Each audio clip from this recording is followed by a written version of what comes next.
Seria a Iugoslávia um país socialista que deu certo?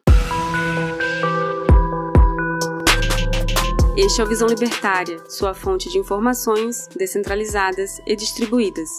A Iugoslávia, terra do saudoso ex-jogador do Flamengo, Dejan Petrovic, e do jogador de tênis multicampeão Novak Djokovic, foi um país muito conhecido durante o final do século XX. Muitos ainda lembram da grande seleção iugoslava de futebol, que já foi considerada uma das seleções mais difíceis de enfrentar, e das muitas culturas que residiam no mesmo território na Iugoslávia. A Federação Iugoslava formou-se após a Primeira Guerra Mundial, com a junção dos territórios dos impérios austro-húngaro e turco-otomano. Apesar da grande diversidade étnica e religiosa da nação, o país se manteve unido após a Segunda Guerra. Essa união ocorreu por causa da influência de Josip Broz Tito, um carismático líder socialista que se destacou ao lutar ao lado dos aliados na Segunda Guerra. Tito sedimentou um ideal titoísta, que desobedecia Stalin e escolhia uma via de socialismo diferente, entre várias aspas. A Iugoslávia era formada por 6 repúblicas e 2 regiões autônomas. As repúblicas eram Sérvia, Montenegro, Eslovênia, Croácia, Macedônia e Bósnia e Herzegovina. E as 2 regiões autônomas eram Vojvodina e Kosovo. A antiga Iugoslávia era ocupada por diferentes povos que falavam diferentes línguas e tinham culturas diversas. No território iugoslavo habitavam croatas, eslovenos, sérvios, muçulmanos, albaneses, macedônios, entre outros povos. O lema de Tito era, abre aspas, 6 repúblicas, 5 etnias,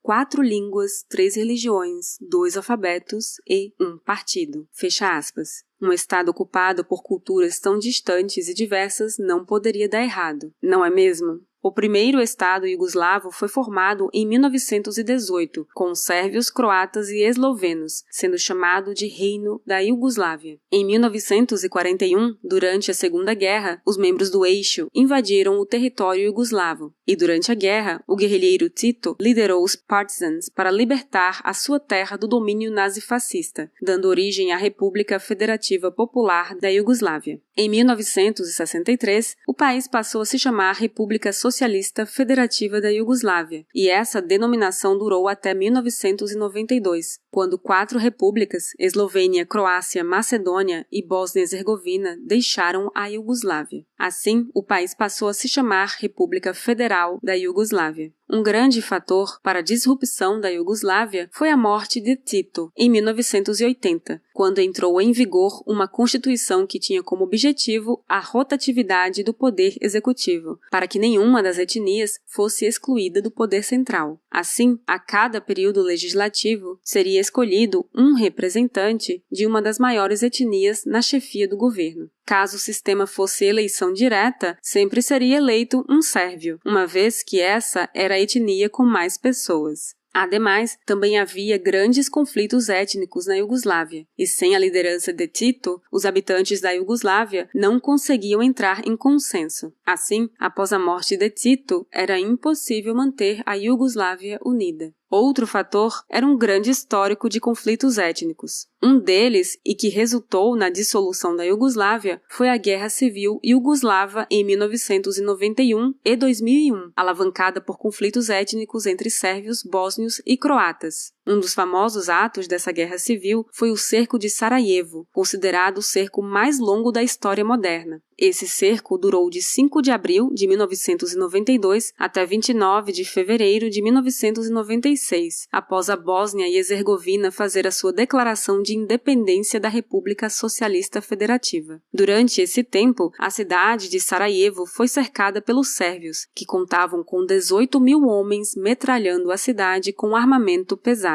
Após a Guerra Civil, ocorreu uma grande pobreza que se abateu nas ex-repúblicas iugoslavas. Houve um período de enormes perturbações econômicas e uma persistente instabilidade nos territórios onde os combates foram travados. Hoje, as 6 repúblicas que compunham a Iugoslávia estão empobrecidas por causa do conflito. Houve uma grande perda material e uma fuga da população, juntamente a um grande crescimento do crime organizado e um ódio étnico muito presente na região. A Iugoslávia, em determinada época, foi uma nação de grande poder industrial e economicamente próspera. Em 1950, o modelo de gestão reduzia o controle da economia pelo Estado. Gerentes de empresas de propriedade social eram supervisionados por conselhos operários, compostos por todos os funcionários com um voto cada. Tensões ocasionadas eram comuns na Iugoslávia, muitas vezes ocorridas entre gerentes orientados pelo mercado e representantes do Partido Comunista. As empresas iugoslavas realizaram a construção de vários projetos na área de infraestrutura e industriais na África, Europa e Ásia. Muitos desses projetos foram executados pela Energo Project, que era a 16ª maior empresa de engenharia e construção do mundo na época, empregando cerca de 7.000 pessoas. Por causa da neutralidade e o seu papel de liderança entre os países em desenvolvimento, a Iugoslávia negociava tanto com os mercados ocidentais quanto os mercados orientais. Em 1950, a Iugoslávia recebeu bilhões de dólares de ajuda estrangeira ocidental, principalmente dos Estados Unidos. Em 64, a Iugoslávia recebeu o status de associado especial da Comecon, Conselho de Assistência Mútua dos Países Socialistas, crescendo seu comércio de mercados orientais em 25%. E a OCDE, Organização para a Cooperação e Desenvolvimento Econômico, era o principal parceiro econômico, com 60% das exportações.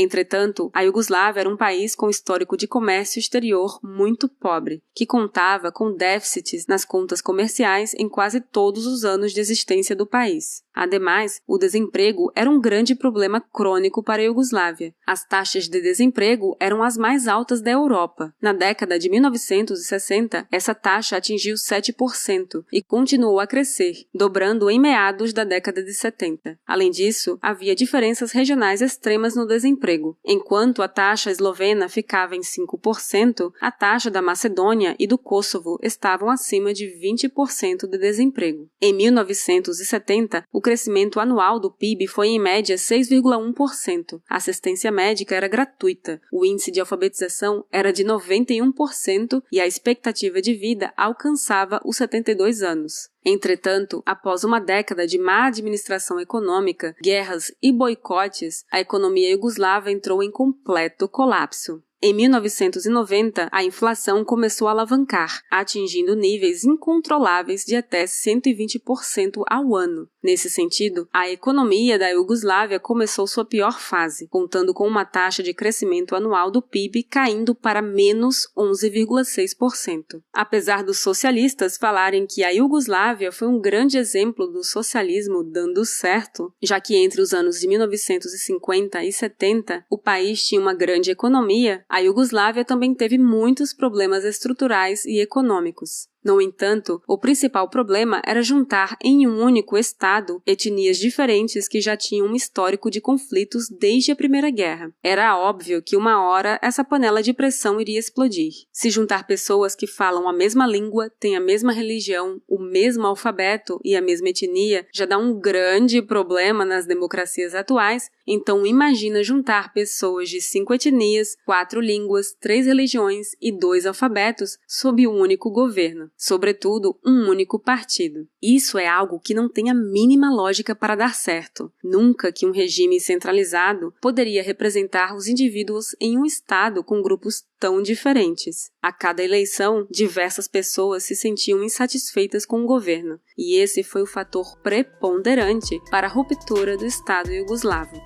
Obrigada por sua audiência. Este artigo foi sugerido e escrito por palmeirense libertário da Mancha Verde, revisado por Paulo Almeida e narrado por Baby Yoda. Se você quiser contribuir para a causa da liberdade, clique no like e compartilhe o vídeo em sua rede social. Considere também se inscrever em nosso canal e clicar no ícone de campainha. Até a próxima!